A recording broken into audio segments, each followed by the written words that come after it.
Hello, friends.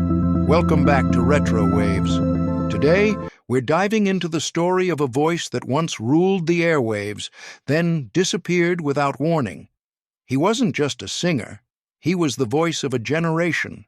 His vocals could shake stadiums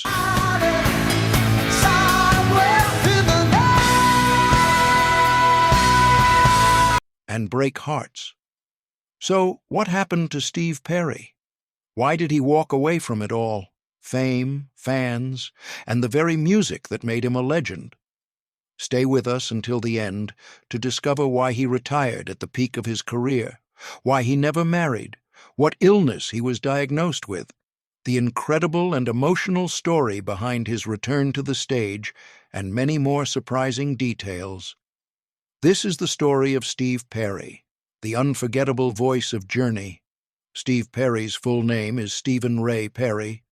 Although he was born in Hanford, California on January 22, 1949, his parents and grandparents were Portuguese, originally from the Azores Islands. In fact, Steve speaks Portuguese fluently and even recorded a few demos in the language, including a song dedicated to his mother, to whom he was always extremely close. If I say, "Ora pá, o que estás fazendo?" that means, "Hey kid, what are you doing?" Steve was an only child. His passion for music became evident early on, heavily influenced by his father, Raymond, an amateur singer and the owner of a radio station.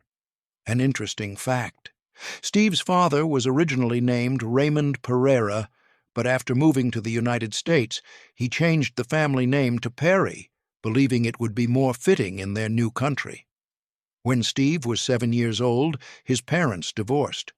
He stayed with his mother, Mary, whose real name was Maria Cardoso, and they moved in with Steve's grandparents. On his 12th birthday, his mother gave him a special gift, a gold necklace with a pendant shaped like a musical note. That gift, perhaps a sign of what was to come, became one of Steve's most treasured possessions. He wore it as a good luck charm, and even today, he is still often seen wearing it. That same year, another life-changing moment happened. One day, while riding in the car with his mother, a song came on the radio. The melody instantly captured Steve's attention, but it was the voice and lyrics that truly moved him.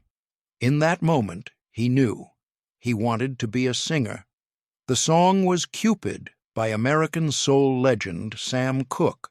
When Steve was 14, his mother remarried a man named Marvin Patterson.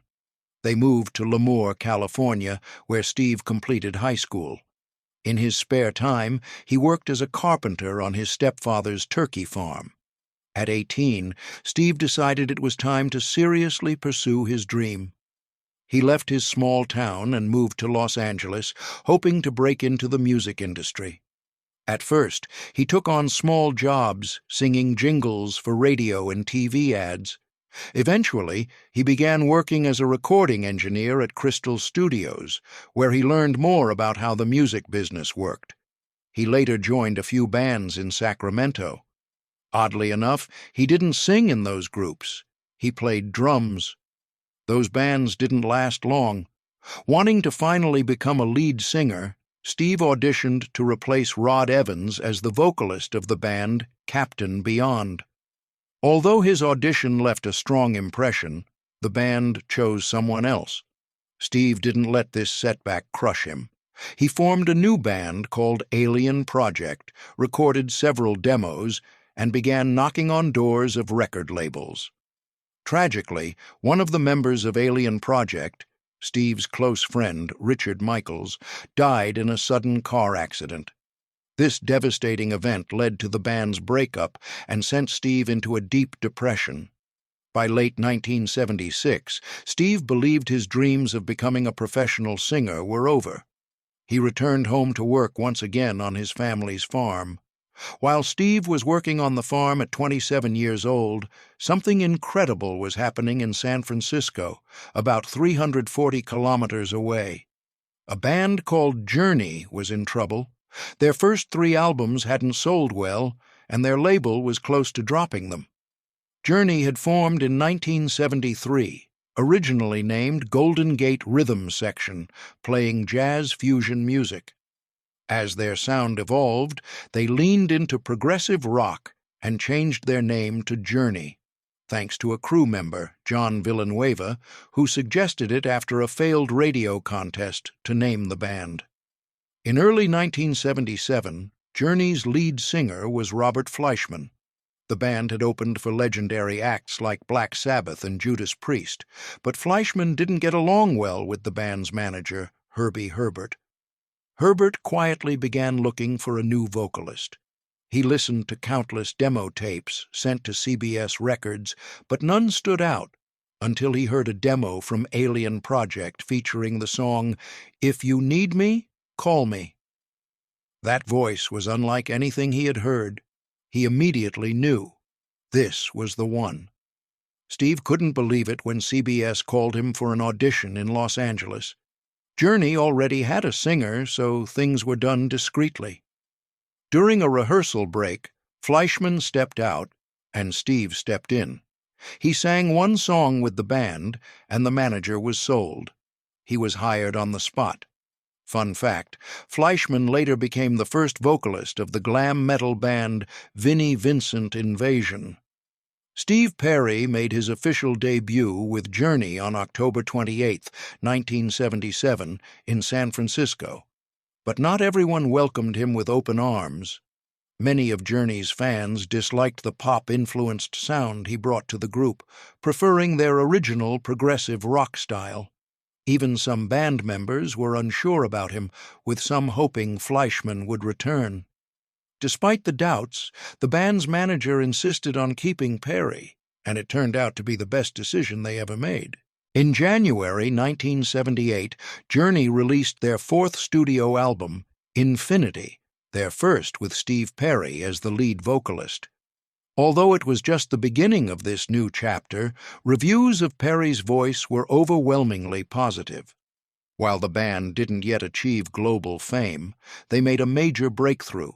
For the first time, they entered the Billboard Hot 100 chart. Their song, Wheel in the Sky, reached number 57, and two other singles from the album also charted. Journey was starting to find its place, and Steve Perry was the key. The band's upward trajectory continued. In April 1979, they released their fifth album, Evolution, which featured their first top 20 hit, Lovin', Touchin', Squeezin'. Fun fact, that song was inspired by a tune from Steve's idol, Sam Cooke. In 1980, Journey dropped their sixth album, Departure, and once again raised the bar. The standout hit from this release was Any Way You Want It. Then, in January 1981, they released their first live album, Captured. Just 6 months later, on July 17, 1981, they launched what would become the most successful album of their entire career, Escape. This iconic album included 4 of their most celebrated songs, Don't Stop Believin', Who's Crying Now, Stone in Love, Open Arms. Escape wasn't just a hit, it was a phenomenon. With this album, Steve Perry was officially a global superstar. He had fulfilled the dream he'd carried since he was 12 years old when he first heard Sam Cooke's voice on the radio. It had taken him 20 years, but he did it. Journey's success continued into 1983 with the release of their 8th album, Frontiers. This record produced 4 singles that made it into the Billboard Top 40. One of those hits was the deeply emotional ballad Faithfully.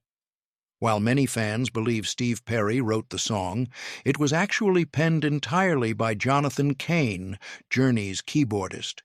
In interviews, Cain revealed that the melody came to him in a dream. He woke up, grabbed paper and a pen, and wrote it all down before the inspiration faded. As for the lyrics, he finished them in less than 30 minutes. In his words, "I've never written a song that quickly in my life. It felt almost supernatural. It's one of those songs that sounds less like it was written and more like it was discovered, a gift from the universe."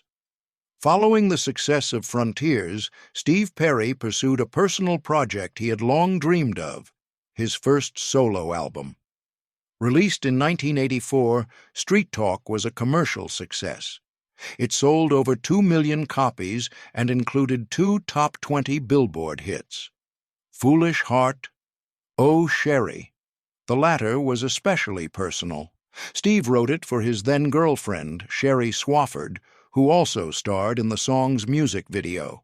In 1985, Steve Perry was invited to join 20 other major artists to record the charity single We Are the World for USA for Africa.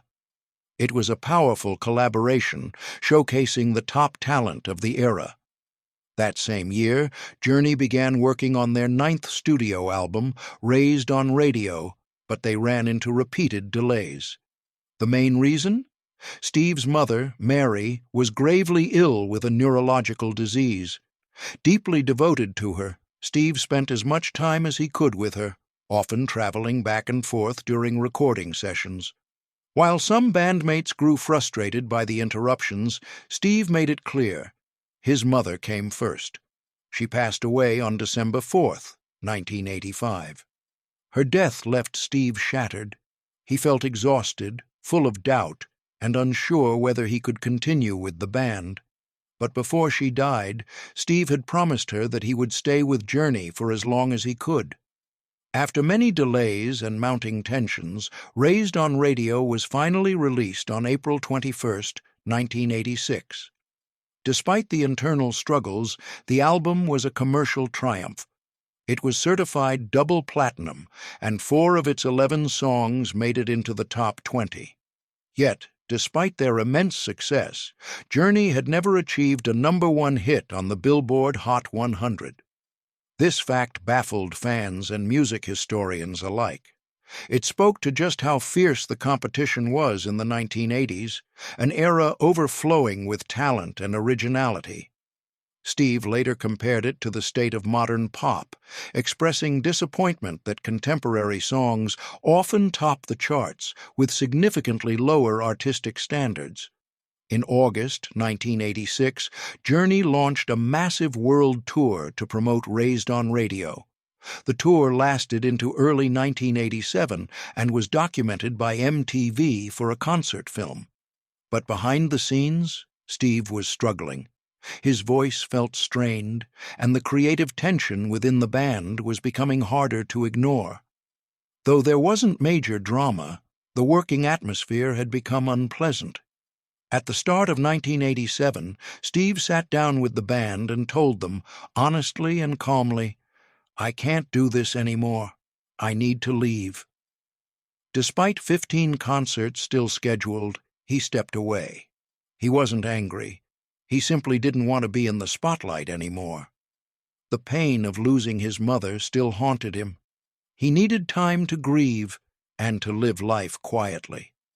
With their lead singer gone, Journey went on an indefinite hiatus. Privately, many of the members felt like it might be the end for good. After leaving Journey in 1987, Steve Perry tried to work on a second solo album titled Against the Wall. But the truth was, he was burned out, emotionally, physically, and spiritually. Although he wrote and recorded a few songs, he abandoned the project halfway through. Years later, he would explain why. He said, quite simply, his love for music had vanished. He didn't even sing anymore, not in the studio, not on stage, not even in the shower. Meanwhile, Journey's other members weren't ready to stop. Jonathan Cain and Neil Schon joined 2 other musicians and formed a new band called Bad English. Ironically, with this new group, they achieved something they never could with Journey, a Billboard #1 hit with the song When I See You Smile in November 1989. From 1988 to 1994, Steve Perry vanished from the public eye, making only 2 rare appearances. In April 1989, he joined Bon Jovi on stage in California to perform 2 songs, including one by his idol Sam Cooke. Then, in November 1991, he briefly reunited with Journey for a tribute concert honoring music promoter Bill Graham. His disappearance sparked wild rumors. Some speculated he had throat cancer or AIDS. None of it was true. Instead, Steve quietly enrolled at Stanford University, planning to become a neurologist. But when he had to dissect cadavers, he realized medicine wasn't for him and dropped out. During those years, Steve reconnected with a simpler life. He returned to his hometown, rode his Harley through the countryside, visited his mother's grave, and enjoyed the small things: county fairs, dinners with friends, peaceful evenings. For the first time in decades, he was just Steve, not a rock star. When asked how he supported himself, he simply said, "I live small, I don't need much, and I saved my money." Unlike many of his peers, he lived modestly. As his grandfather once told him, "It's not how much you earn, it's how much you save." Then, in 1994, fans were stunned when Perry returned with his second solo album, For the Love of Strange Medicine. It was a success, and the single You Better Wait reached #1. Kirk Doku's Billboard. In 1996, he reunited with Journey to record their 10th studio album. Their single, When You Love a Woman, cracked the top 20, and a world tour was announced. But just before the tour, while vacationing in Hawaii, Steve began experiencing severe hip and leg pain. Doctors diagnosed him with a degenerative bone disease and urged him to get a hip replacement. Steve, just 47, wasn't ready. The band postponed the tour, but as months passed, they pressured him. "Get the surgery, or we move on without you." Steve chose to walk away. Journey continued with new vocalists, but none ever matched Steve's unique voice and presence. The golden era of Journey quietly ended. After stepping away again, Steve made only small contributions to soundtracks and a few collaborations. He never returned to touring or full-time recording. He never married. His parents' divorce and the breakups around him left him wary of love. Though he had serious relationships, most famously with Sherry Swafford, he never saw love as essential. But there was one little-known chapter. In his early 20s, Steve briefly dated a woman who became pregnant. She never told him. When their daughter, Shamela, turned 13, she asked to meet her father. Her mother reached out, and Steve met his daughter for the first time. He's remained private about her, but they've been seen together over the years. Shamela is now married with 2 children, and they reportedly share a close bond. Then, in 2011, something incredible happened. Steve watched a breast cancer documentary created by Patty Jenkins, who would later direct Wonder Woman. In it, he saw a woman named Kelly Nash, a psychologist battling terminal cancer. Something about her smile moved him deeply. He asked Patty, "Can I get her email?" Patty warned him, "She's not well. The cancer has spread. She doesn't have much time." Steve hesitated, but eventually told her to send the message. They met for lunch. That turned into a relationship. Steve and Kelly were together for a year and a half, a time he later described as the only real romantic relationship of his life. He knew she was dying, but he stayed. In a rare interview, he said, "I believed our love would cure her cancer. I truly believed that." One night, Kelly told him, "This disease might take me, but it will never touch our love." She passed away less than 2 years after they met. Her death devastated him, but before she died, she made him promise one thing: "Don't disappear again. Go back to the world. Go back to music." Steve kept that promise. Just 18 months later, he surprised fans by returning to the stage, joining the band Eels for a live show. But that was only the beginning. He built a home studio, wrote new songs, and assembled a team of musicians. On October 5, 2018, Steve Perry released his third solo album, Traces. The album was more than music, it was therapy, a deeply personal tribute to love, grief, and healing, a window into his soul. Today, Steve Perry lives a quiet, grounded life. Influenced by the love he shared with Kelly, he finds joy in simple things: baseball games, motorcycle rides, meals with friends. He's known to be warm and generous with fans. People often post pictures of unexpected encounters with him, always smiling, always kind.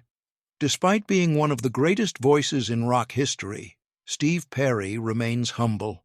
He gave us classics, he gave us his heart, and he never lost sight of what truly matters: family, love, peace, and authenticity.